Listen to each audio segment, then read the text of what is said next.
Follow these 5 must know exam tips to ensure you avoid these mistakes in your GCSE.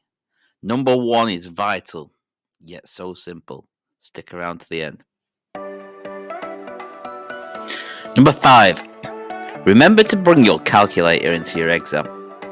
Now, this might seem simple, but time is of the essence, and you don't want to spend too much time working out the maths.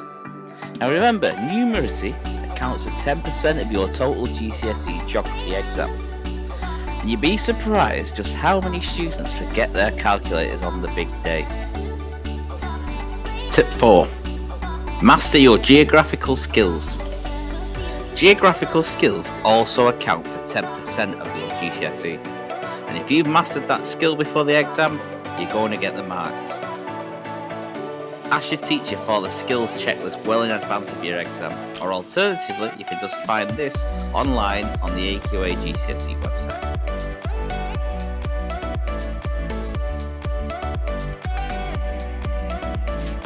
Tip number 3.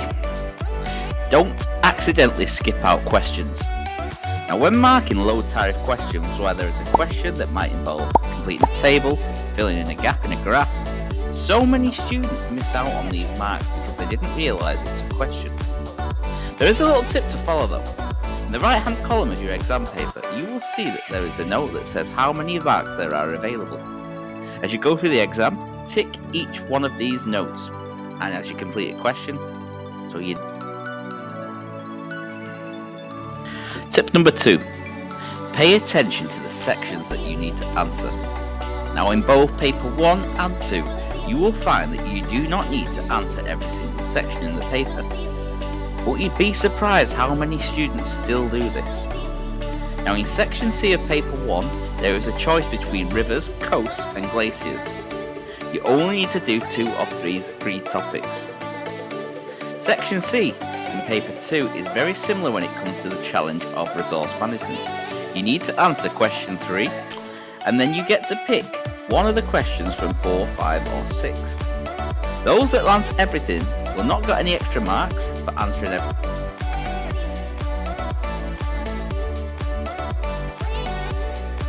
And finally, tip number 1. Don't be afraid to cut an answer short. Now, many students have a lot to say when it comes to the 9-mark essay questions, but some students spend about 20 minutes telling the exam marker everything they've got to say, only to find out that they've run out of time when it comes to completing the rivers and coast sections at the end of the booklet.